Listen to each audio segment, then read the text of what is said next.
Ya inicié. El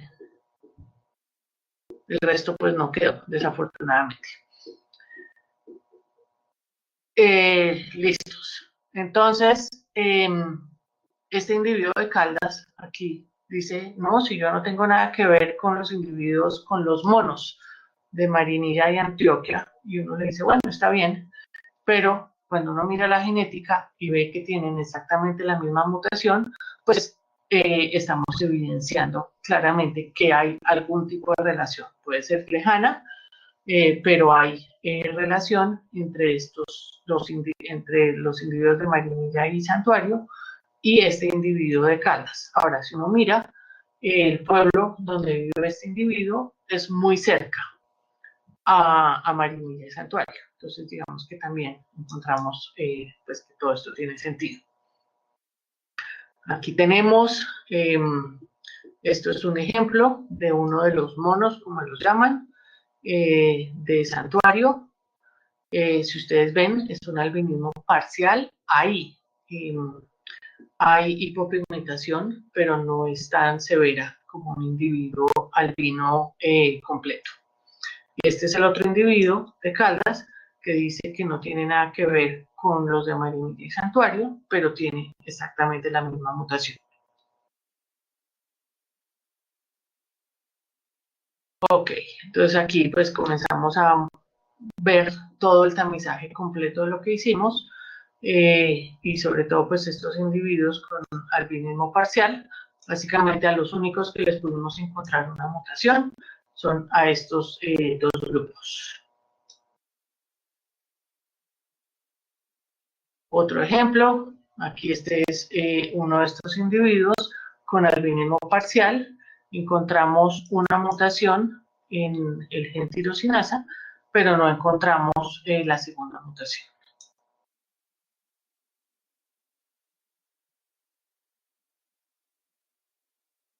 Varios ejemplos, todos estos son individuos con albinismo parcial. Bien.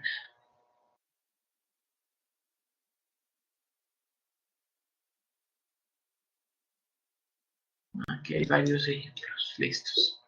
Entonces aquí lo que quiero que comencemos a ver es el 100% de los individuos con albinismo completo tenían mutaciones en el gen tirosinasa, mientras que con albinismo parcial 55% de ellos no tenían ninguna mutación que nos explicaran este tipo de albinismo. Y únicamente en estos individuos que les comentaba se encontraron las dos mutaciones, el estado homocigoto. Entonces, pues todavía aquí tenemos muchísimas preguntas. Esto es un trabajo que tenemos que continuar, pero digamos que por ahora lo que estamos trabajando es esa mutación G47D, que es la mutación que es frecuente en nuestro país y queríamos como explorar un poco a ver de dónde venía esa mutación. Entonces, si ustedes ven, hay varios artículos bastante antiguos, pues 93 y 94, donde comienzan a evidenciar esta mutación G47D.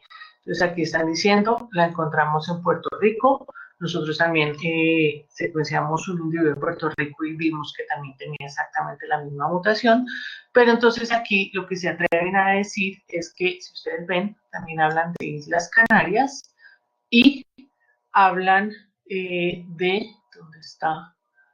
De judíos sefarditas.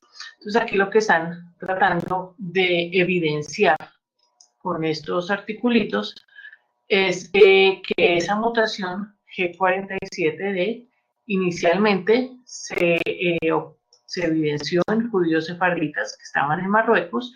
Esos judíos sefarditas salieron a las Islas Canarias, muy seguramente se convirtieron, llegaron a Puerto Rico y muy seguramente esa misma mutación que se encuentra en Puerto Rico fue la que llegó a Colombia. Eso puede ser una hipótesis. La otra hipótesis fue que en un individuo cualquiera llegó esa mutación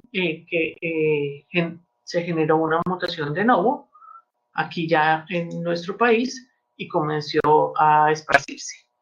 Entonces, pues en este momento, esas son las dos hipótesis. No tenemos, digamos, mayor evidencia que nos demuestre que cuál de las dos sea cierta, pero entonces Wilmer, un estudiante de doctorado que pasó por el laboratorio, comenzó a mirar si, ahí está otra vez lo mismo, si,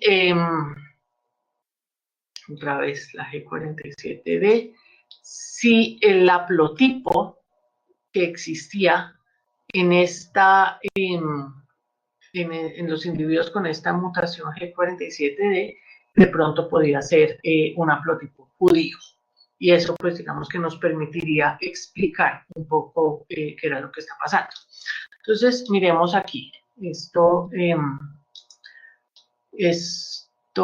Ahí, ¿cómo hago para agrandarlo?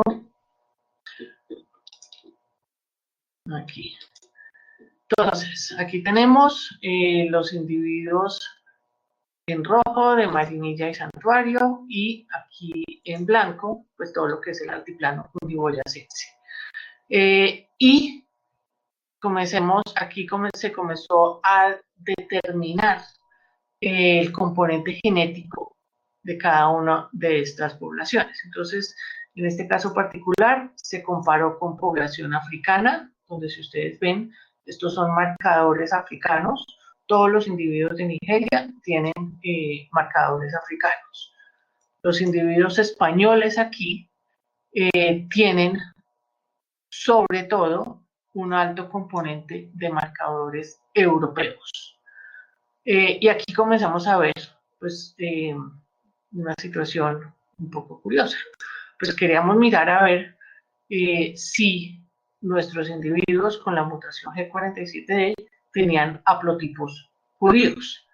Pero al comparar los haplotipos judíos con los haplotipos españoles que vemos, la verdad no se diferencia, ¿no es cierto? Todos tienen un componente europeo elevadísimo. Entonces, en este momento es muy difícil separar ese haplotipo judío del haplotipo europeo. Por lo tanto, no pudimos evidenciar de una manera muy directa si esa G47D está en un haplotipo judío o en haplotipo caucásico. Ahora, comparamos nosotros nuestra población colombiana con lo que se encuentra en las bases de datos de los 1000 genomas. Esto es una población antioqueña, donde vemos que tienen un componente nativo americano bastante amarillo, es decir, componente europeo, y un poco de componente africano. Mientras que los individuos con albinismo, pues si ustedes ven, son bastante comparables con lo que teníamos en las bases de datos publicadas.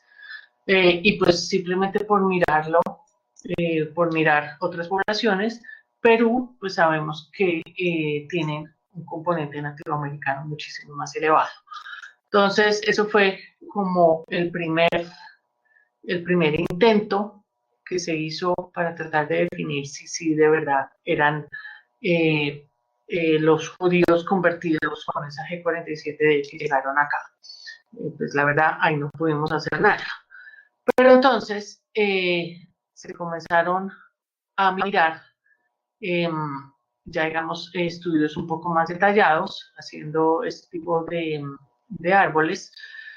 Aquí tenemos la de lesión, aquí tenemos la G47D. Digamos que esta figurilla a mí me parece absolutamente espectacular, porque primero que estamos viendo que cada una de estas dos mutaciones, ¿se acuerdan que esto es un individuo heterocigoto compuesto? Cada una de estas mutaciones está en un haplotipo diferente. La G47D, lo que sí podemos concluir es que se encuentra en un haplotipo español. Es decir, cogimos toda la secuencia de esa región, de ese gen, y la comparamos con las secuencias de los individuos españoles y básicamente vemos que los haplotipos son igualiticos. Ahorita de pronto el término haplotipo se les puede confundir un poco, más adelante vamos a hablar mucho más en detalle de lo que es un haplotipo, pero comienzan ustedes a ver el tipo de estudios que podemos comenzar a hacer. La otra mutación que tenía ese individuo heterocigoto compuesto se encuentra en un haplotipo nativo americano. Entonces, y si ustedes ven, por aquí vemos algunos de estos haplotipos judíos que están un poco más lejanos del haplotipo español. Entonces, en este caso particular ya podemos comenzar a evidenciar que este individuo heterocigoto compuesto tiene dos mutaciones, ambas en el gen tirosinasa, pero una de esas mutaciones viene o se encuentra en un genotipo español y la otra se encuentra en un haplotipo nativo americano. Espero que estén ustedes haciéndose muchísimas preguntas, porque esto pues me parece absolutamente divino, porque comenzamos a ver que esto que yo les venía repitiendo, que las condiciones autosómicas recesivas, pues generalmente son ocasionadas por endogamia, no es tan cierto. O sea, pues eso sí es cierto, pero no necesariamente ocurren por endogamia. En poblaciones pequeñas y aisladas, sí, digamos que es lo que más se evidencia, pero en este caso particular estamos hablando de población bogotana y lo que estamos viendo es que dos individuos con mutaciones diferentes en ese mismo gen tirosinasa, por azar se encontraron y pues finalmente uno de los hijos terminó heredando cada una de estas mutaciones. Entonces, eso por un lado, pues digamos, eso nos explicaba el heterocigoto compuesto, pero por otro lado comenzamos entonces a ver una terminología bastante interesante, que es el outbreeding depression. Generalmente cuando nosotros hablamos de endogamia, pues hablamos de inbreeding depression, pero esto es un ejemplo que hasta donde yo sé no ha sido demostrado a nivel de poblaciones humanas pues digamos con estudios de este tipo.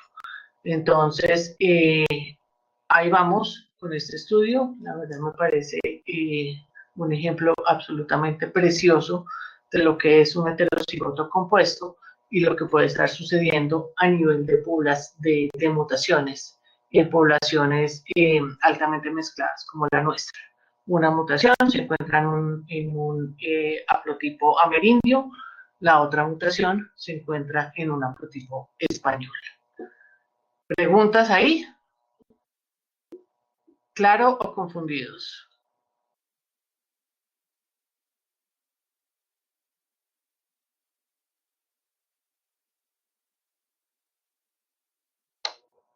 ¿O nada?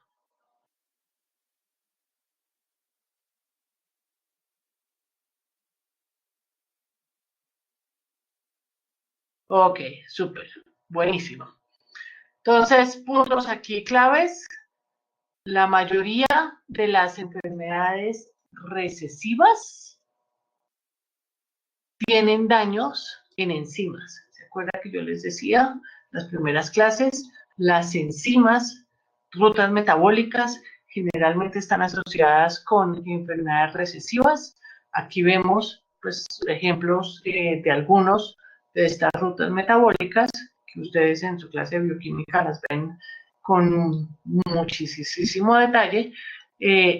Únicamente en estado recesivo, cuando los dos alelos están dañados, se originan enfermedades. ¿Por qué? Porque si una de las enzimas está funcionando correctamente, pues suple o puede continuar esa ruta metabólica. Otros ejemplos, digamos que pues aquí no voy a entrar. Esto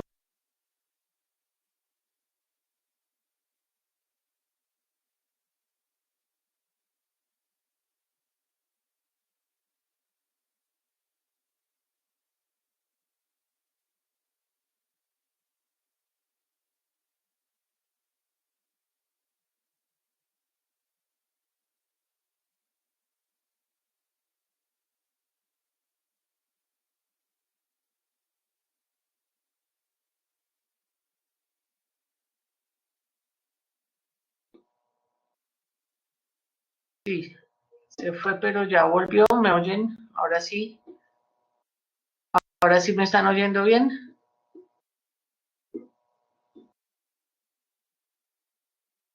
Listos. Bien, entonces hasta ahí que yo quería comentarles de herencia autosómica dominante, autosómica recesiva. Y en estos 10 minuticos que nos quedan, hablarles un poco de la herencia ligada a los cromosomas sexuales, al X o al Y. En principio, ¿qué tenemos? Cuando hablamos de cromosomas X, sabemos que tenemos dos X, por lo tanto podemos tener una dominante ligada al X o una recesiva ligada al X. Pero el cromosoma Y, los hombres solo tienen un cromosoma Y, no podemos hablar de dominante o recesivo. Básicamente, si ese cromosoma Y tiene un daño, se va a manifestar el fenotipo determinado. Entonces, cuando hablamos, empecemos por dominante ligada al X, olvidémonos aquí, pero olvídense por ahora de autosómico y solamente pensemos en el cromosoma X. Entonces, cuando estamos hablando de dominante, pues es lo mismo que veníamos hablando antes con autosómico, una sola copia dañada es necesario para manifestar la enfermedad, aunque tenemos dos alelos, con uno nomás dañado, se puede manifestar la enfermedad. Importantísimo aquí, nunca, nunca, nunca, nunca será transmitido de padre a hijo. ¿Por qué? A hijo, y aquí me refiero a hijo hombre.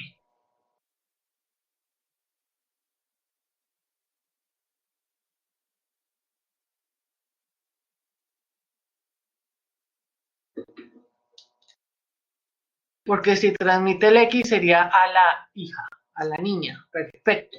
El hijo siempre va a heredar el cromosoma Y del padre. El X se lo va a transmitir, como dice Laura, a sus hijas mujeres. Entonces, un hombre afectado, su X dañado, tendrá todas sus hijas mujeres afectadas. ¿Por qué? Porque le pasó el X a todas sus hijas y los hombres no van a heredar el X. Una mujer afectada, o sea, un X dañado y un X sano, va a pasarle el X dañado al 50% de sus hijas y el otro 50% hereda el X dañado. Una mujer afectada tiene el 50% de sus hijos también afectados y el 50% de sus hijos sanos. ¿Por qué? Porque los hijos hombres heredan un X de la mujer. Ese X que heredan puede ser el X dañado o el X sano.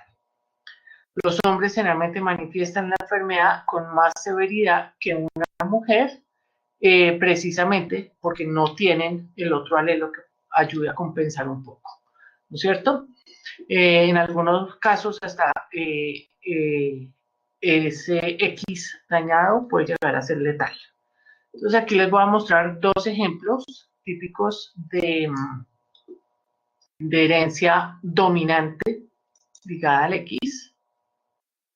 Aquí vemos una genealogía, uno así rápidamente lo ve y dice esto es una herencia autosómica dominante, pero como estamos hablando del X, tenemos que ponerle un poco más de cuidado a este árbol.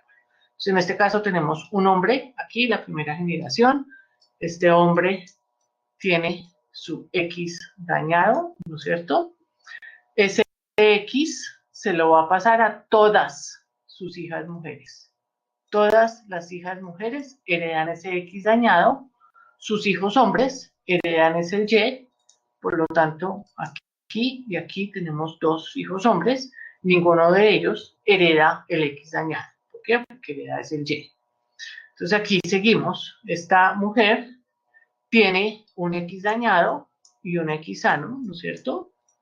Este X dañado se lo pasó a este hijo y a este hijo. Este X sano se lo pasó a estos dos hijos, el 3.1 y el 3.4.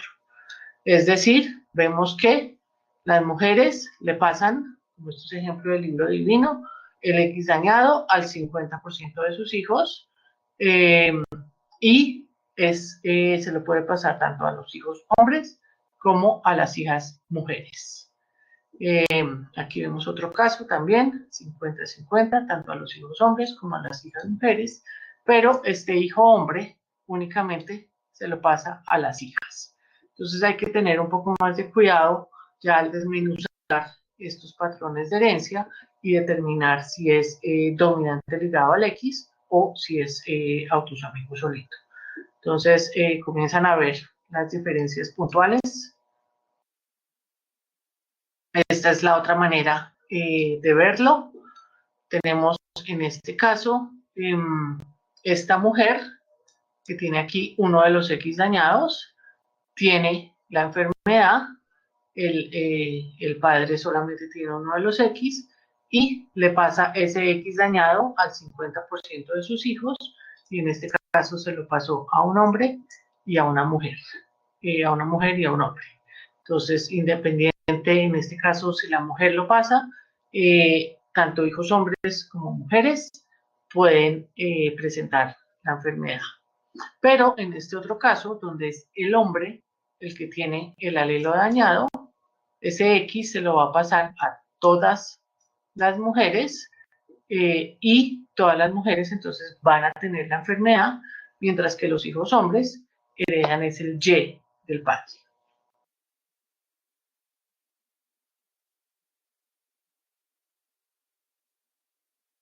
Bien, entonces una de estas enfermedades es el síndrome de Alport. Es un daño en una molécula de colágeno que lo que yo siempre les digo es que estudiar estos colágenos es dificilísimo porque secuenciar todas estas repeticiones que vemos aquí es bien complejo. Entonces, pues en este caso, uno de estos tipos colágenos, el tipo 5, se encuentra dañado y me genera una cantidad de efectos, tanto en riñón, en ojo y en oído. De tipo de herencia dominante ligado al X. Y el otro que vemos aquí, estos es otro de los ejemplos, es la amelogénesis imperfecta. Y lo que yo quiero que ustedes vean aquí también, esto sería un ejemplo de heterogeneidad clínica o expresividad variable. Cada uno de estos individuos puede tener mutaciones en ese mismo gen o hasta la misma mutación, pero tiene diferentes manifestaciones clínicas. Ahora, esto es una condición que puede ser un poco visualmente desagradable, pero pues afortunadamente se puede corregir de manera adecuada, con un poco de ayuda. Entonces, esos son dos de los ejemplos, no son mucho más los ejemplos que hay asociados con herencia dominante ligado al X. Bien, entonces dejamos aquí hoy es jueves, el martes entrante terminamos con dos ejemplos de herencia recesiva ligada al X y ligada al Y, y empezamos con nuestro tema de expansión de los principios mendelianos.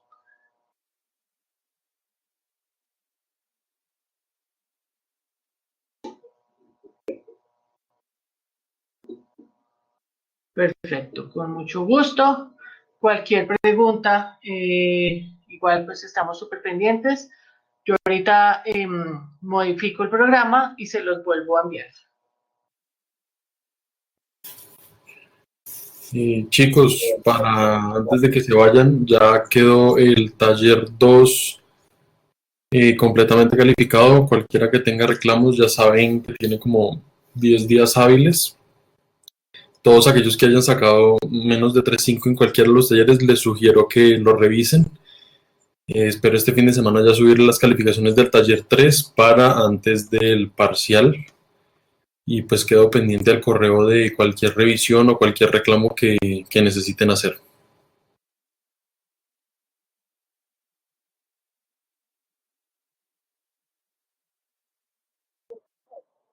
Sí, aquí me están preguntando además que hasta dónde entra el parcial, hasta lo que veamos la semana, la clase del martes entrante.